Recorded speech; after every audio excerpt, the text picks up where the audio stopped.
नमस्कार दोस्तों, real target classes में आप लोगों का स्वागत है। दोस्तों, आज हम लोग संविधान के एक महत्वपूर्ण टॉपिक अनुसूचियों के बारे में पढ़ने जा रहे हैं। दोस्तों, अनुसूचियाँ क्या होती हैं, संविधान का बहुत महत्वपूर्ण टॉपिक है। इस टॉपिक से परीक्षा में एक या दो क्वेश्चन देखने को आपको ज़रूर मिलेंगे। तो दोस्तों, शुरू करते हैं हम आज का टॉपिक अनुसूचियाँ, जिसे इंग्लिश में शेड्यूल्स बोलते हैं। दोस्तों, हम अनुसूचियों को पढ़ने से पहले हम थोड़ा संविधान के बारे में जान लेते हैं कि संविधान क्या होता है और यह समाज को क्या देता है और इसके क्या कार्य होते हैं, इसकी क्या डेफिनेशन है। तो दोस्तों, हम थोड़ा सा जान लेते हैं। संविधान कुछ ऐसी बुनियादी सिद्धांतों का समूह है जिसके आधार पर राज्य का निर्माण और शासन होता है। दोस्तों, इससे पता चला है कि संविधान कुछ ऐसी बुनियादी सिद्धांतों का समूह है जिसके आधार पर राज्य का निर्माण और शासन होता है। संविधान यह भी स्पष्ट करता है कि समाज में निर्णय लेने की शक्ति किसके पास होगी तथा संविधान यह भी तय करता है कि सरकार कैसे निर्मित होगी। और दोस्तों, संविधान का जो तीसरा कार्य है वो बहुत महत्वपूर्ण कार्य है। संविधान सरकार को ऐसी शक्ति प्रदान करता है जिससे कि वह जनता की ज़रूरतों को पूरा कर सके और एक न्यायपूर्ण समाज की स्थापना के लिए उचित वातावरण का निर्माण कर सके। तो दोस्तों, हमने संविधान के बारे में पढ़ा, देखा, संविधान के उसके कार्य देखे हैं। दोस्तों, स्पष्ट शब्दों में कहा जाए संविधान क्या होता है, तो स्पष्ट शब्दों में अगर बोला जाए तो कानूनों और नियमों की एक ऐसी लिखित पुस्तक जिसके माध्यम से किसी देश के शासन को चलाया जाता है, उसे संविधान कहते हैं। दोस्तों, इस बात का ध्यान रखना है, विश्व का सबसे पहले लिखित संविधान किसका था? विश्व का सबसे पहले लिखित संविधान तो वो था अमेरिका का। किसका था? अमेरिका। इसका ध्यान रखेंगे। और अगर दोस्तों क्वेश्चन आ जाए विश्व का सबसे बड़ा लिखित संविधान किस देश का है, तो दोस्तों वो है भारत का। भारत का संविधान सबसे बड़ा और लिखित संविधान है। दोस्तों, शुरू करते हैं हम आज का टॉपिक।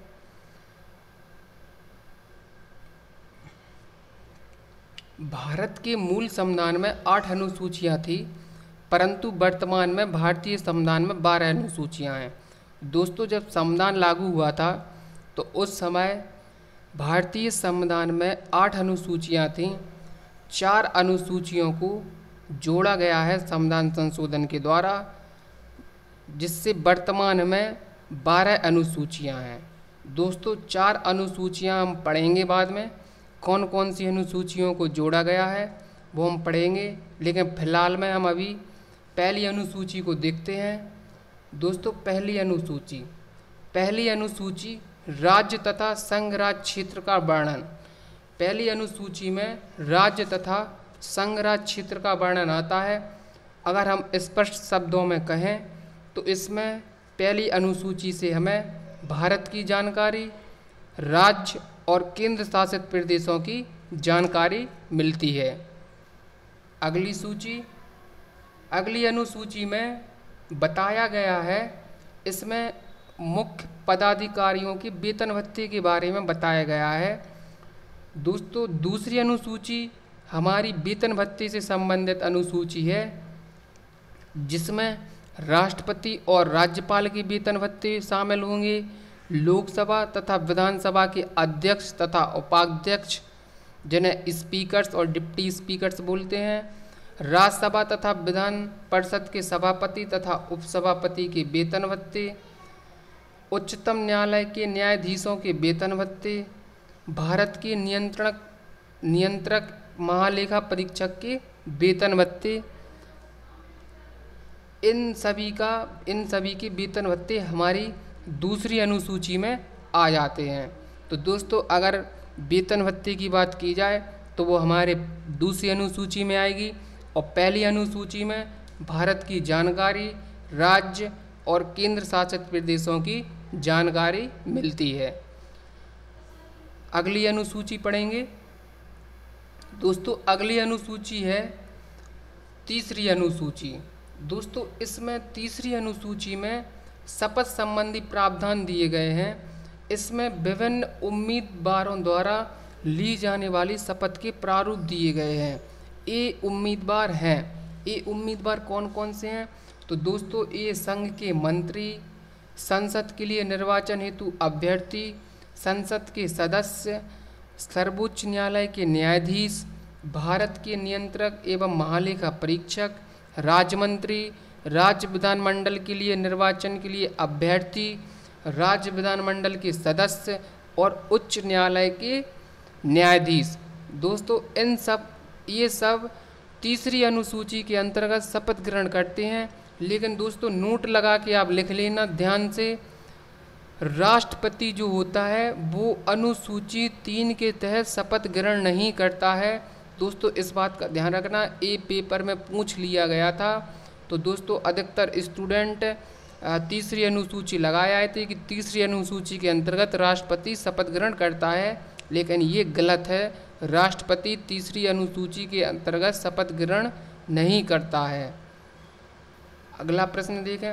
और दोस्तों तीसरी अनुसूची को याद करने का सबसे अच्छा तरीका है, इसमें शपथ संबंधी प्रावधान दिए गए हैं। आप देख सकते हैं शपथ में 3 शब्द आ रहे हैं, सेंटी वाला सा, पा पतंका और था थर्मस का। तो दोस्तों 3 शब्द हैं और तीसरी अनुसूची अगर वो पूछे तो समझ लेना तीसरी अनुसूची शपथ से संबंधित है। अगली अनुसूची देखते हैं दोस्तों। अगली अनुसूची है चौथी अनुसूची। चौथी अनुसूची में बताया गया है, इसमें राज्यसभा में सीटों का आवंटन राज्यों तथा संघ राज्य क्षेत्रों से होगा। दोस्तों चौथी अनुसूची अगर हम स्पष्ट शब्दों में बात कहें तो राज्य से और केंद्र शासित प्रदेश से राज्यसभा में कितनी सीटें होगी यह बात कही गई है। तो दोस्तों इसमें ओनली राज्यसभा की बात कही गई है, इसमें लोकसभा की बात नहीं कही गई है। ये ध्यान रखना, इसमें लोकसभा की बात नहीं कही गई है, ओनली राज्यसभा की बात कही गई है। तो राज्यसभा में किस राज्य से कितनी सीटें होंगी, केंद्र शासित प्रदेश से कितनी सीटें होंगी, ये सब चौथी अनुसूची में प्रावधान है। अगली अनुसूची पढ़ेंगे। अगली अनुसूची 5वीं अनुसूची है, जिसमें अनुसूचित क्षेत्रों और अनुसूचित जनजातियों के प्रशासन और नियंत्रण से संबंधित उपबंध है। दोस्तों इसमें SC और ST से संबंधित प्रावधान दिए गए हैं 5वीं अनुसूची में। अगर 5वीं अनुसूची पूछे तो सीधा बताना है 5वीं अनुसूची में SC और ST से संबंधित प्रावधान है। अगली अनुसूची 6ठी अनुसूची। दोस्तों 6ठी अनुसूची में इन 4 राज्य कौन कौन से हैं? असम, मेघालय, त्रिपुरा और मिजोरम।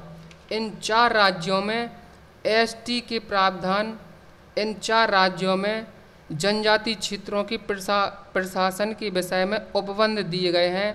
अर्थात हम कह सकते हैं कि इन 4 राज्यों में ST से संबंधित ओनली ST, यहाँ SC नहीं है, ओनली ST से संबंधित प्रावधान दिए गए हैं। दोस्तों 7वीं अनुसूची, ये इम्पोर्टेंट अनुसूची है 7वीं। इसमें शक्तियों का बंटवारा किया गया है। इसमें केंद्र और राज्य के मध्य शक्तियों के बंटवारे की बात की गई है, जिसमें 3 सूची दी गई हैं, जिसमें संघ सूची आती है। संघ सूची में जब संविधान लागू हुआ था तो उस समय 97 विषय थे, लेकिन प्रेजेंट में अभी वर्तमान में बात करें तो अभी 100 विषय हैं इसमें। इसी प्रकार राज्य सूची में 66 विषय थे और अभी प्रेजेंट में इसमें 61 विषय हैं, इसमें कम हो गए हैं। समवर्ती सूची की बात की जाए तो इसमें 47 विषय थे पहले, लेकिन अब फिलहाल में 52 विषय हैं। दोस्तों इस बात का भी ध्यान रखेंगे। दोस्तों संघ सूची क्या होती है? संघ सूची पर सिर्फ और सिर्फ संघ सरकार ही अर्थात केंद्र सरकार ही इस पर कानून बना सकती है।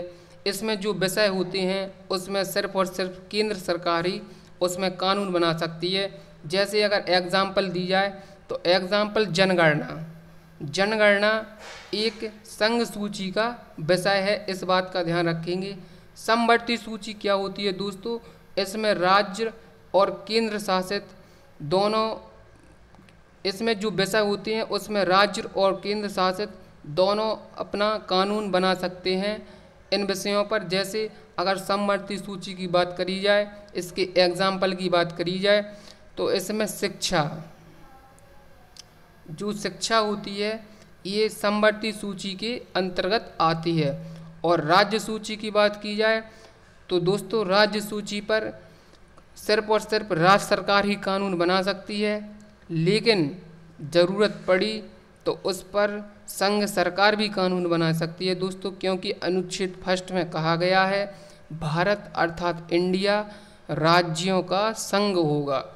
तो दोस्तों इस जो राज्य सूची में जो भी विषय होते हैं उस पर राज्य सरकार ही कानून बना सकती है, लेकिन ज़रूरत पड़ी तो उस पर संघ सरकार भी कानून बना सकती है। अगली अनुसूची पढ़ेंगे। अगली अनुसूची दोस्तों 8वीं अनुसूची है। इसमें 8वीं अनुसूची दोस्तों 8वीं अनुसूची में मान्यता प्राप्त 22 भाषाओं का उल्लेख है, जो हमारे संविधान के अनुच्छेद 343 से लेकर 351 तक वर्णित है। दोस्तों इसमें मान्यता प्राप्त 22 भाषाओं का उल्लेख है। दोस्तों जब संविधान लागू हुआ था तो उस समय 14 भाषाएं थी हमारे पास, लेकिन अभी वर्तमान में 22 भाषाएं हैं दोस्तों। 8 भाषाओं को संविधान संशोधन के द्वारा जोड़ा गया है। दोस्तों वो 8 भाषाएं कौन सी हैं हम देख लेते हैं। दोस्तों जो 8 भाषाएं जोड़ी गई थी वो 8 भाषा देख लेते हैं। एक सिंधी भाषा है। सिंधी भाषा को 21वें संविधान संशोधन अधिनियम द्वारा जोड़ा गया था 1967 में। दोस्तों इम्पोर्टेंट पॉइंट है, महत्वपूर्ण पॉइंट है, ध्यान रखना, पेपर में पूछ लिया जाता है। जो पहले तो ये जीके के पेपर में पूछ लिया जाएगा, जीके में नहीं आता है तो दोस्तों ये हिंदी का भी पोर्शन बनता है। आपकी हिंदी के पेपर में भी ये प्रश्न पूछ लिया जाता है कि सिंधी भाषा को किस संविधान संशोधन द्वारा जोड़ा गया था। और दोस्तों ये पेपर में प्रश्न पूछ भी चुका है एग्जामिनर, तो दोस्तों इस बात को ध्यान रखेंगे, सिंधी भाषा को 21वें संविधान संशोधन के द्वारा जोड़ा गया था 1967 में। तो दोस्तों 14 से सिंधी भाषा को जोड़ा, एक तो भाषा हो गई 15। अब कोंकणी, मणिपुरी, नेपाली को 71वें संविधान संशोधन द्वारा जोड़ा गया था 1992 में। तो दोस्तों 3 भाषाएं और जोड़ी गई, हमारे पास टोटल भाषाएं हो गई 18। दोस्तों कोंकणी, मणिपुरी, नेपाली को जोड़ा गया था। इसकी ट्रैक दोस्तों याद करने की ट्रैक नमक है। नमक, ना से नेपाली, माँ से मणिपुरी और का से कोंकणी। दोस्तों 4 भाषाओं को और जोड़ा गया, बोडो, डोंगरी, मैथिली, संथाली। इनको दोस्तों 92वें संविधान संशोधन 2003 द्वारा जोड़ा गया था। तो दोस्तों 18 भाषाएं हो चुकी थी, 4 भाषाएं और, तो टोटल हमारी भाषाएं हो जाती हैं 22 दोस्तों। और उसमें लिखा है मूल रूप से 14 थी, लेकिन अभी प्रेजेंट में 22 हैं। तो दोस्तों BDMS इसकी याद करने की ट्रैक है, BDMS दोस्तों इसकी याद करने की ट्रैक है। B से बोडो, D से डोंगरी, M से मैथिली और S से संथाली। दोस्तों तो 8वीं अनुसूची में मान्यता प्राप्त 22 भाषाओं का उल्लेख देखने को मिलता है। अगली अनुसूची दोस्तों, अगली अनुसूची 9वीं अनुसूची है दोस्तों। और जब संविधान लागू हुआ था उस समय 8 ही अनुसूचियाँ थी। 9वीं अनुसूची को संविधान संशोधन द्वारा जोड़ा गया था। 9वीं अनुसूची को पहले संविधान संशोधन 1951 द्वारा जोड़ा गया था। दोस्तों ध्यान रखना, ये महत्वपूर्ण पॉइंट है, बहुत ज़्यादा महत्वपूर्ण पॉइंट है दोस्तों। पहले संविधान संशोधन 1951 द्वारा 9वीं अनुसूची को जोड़ा गया था। और 9वीं अनुसूची में दोस्तों कुछ भूमि सुधार संबंधी अधिनियमों का विधिमान्यकरण है। अगर स्पष्ट शब्दों में कहा जाए तो इसमें दोस्तों भूमि सुधार कानून आ जाता है। भू सुधारों और जमींदारी प्रणाली के उन्मूलन से संबंधित दोस्तों ये अनुसूची है अपनी कौन सी? 9वीं अनुसूची। दोस्तों अगली बात करी जाए 10वीं अनुसूची की, तो दोस्तों 10वीं अनुसूची को ये इम्पोर्टेंट पॉइंट है, इसको 52वें संविधान संशोधन 1985 द्वारा जोड़ा गया था। दोस्तों बहुत ज़्यादा इम्पोर्टेंट पॉइंट है, ये पूछ लिया जाता है कि 10वीं अनुसूची को किस संविधान संशोधन के द्वारा जोड़ा गया था। तो दोस्तों 10वीं अनुसूची को 52वें संविधान संशोधन द्वारा 1985 में जोड़ा गया था। और दोस्तों 10वीं अनुसूची में दल परिवर्तन संबंधी उपबंध है। दोस्तों इसमें दल बदल कानून है। अगली अनुसूची देखें, दोस्तों अगली अनुसूची 11वीं अनुसूची आ जाती है। 11वीं अनुसूची जिसमें पंचायती राज जिला पंचायत से संबंधित यह अनुसूची है। दोस्तों पंचायती राज जो हमारे संविधान के अनुच्छेद 243 ए से लेकर दोस्तों 243 ए से लेकर 243 ओ तक देखने को मिलते हैं, 243 ओ तक दोस्तों। और अगर पंचायत के गठन की बात की जाए किस अनुच्छेद में देखने को मिलता है, तो दोस्तों अनुच्छेद आर्टिकल 40 में पंचायत के गठन की बात की गई है। तो दोस्तों जो 11वीं अनुसूची है वो हमारे पंचायती राज जिला पंचायत से संबंधित अनुसूची है। और दोस्तों इसमें इम्पोर्टेंट पॉइंट ये ध्यान रखना है कि इसको 73वें संविधान संशोधन 1992 द्वारा जोड़ा गया था। ये बहुत ज़्यादा महत्वपूर्ण पॉइंट है। दोस्तों 12वीं अनुसूची की बात करें तो 12वीं अनुसूची इसमें नगर पालिका का वर्णन किया गया है। और यह अनुसूची 74वें संविधान संशोधन 1992 द्वारा जोड़ी गई थी। दोस्तों इसमें नगर पालिकाओं का वर्णन मिलता है। इसमें टोटल 18 विषय हैं, 12वीं अनुसूची में 18 विषय हैं और इसको 74वें संविधान संशोधन द्वारा जोड़ा गया था। दोस्तों तो आपको वीडियो कैसी लगी? अगर वीडियो अच्छी लगी हो तो चैनल को सब्सक्राइब कीजिए, वीडियो को लाइक कीजिए और दोस्तों के साथ शेयर भी कीजिए। धन्यवाद।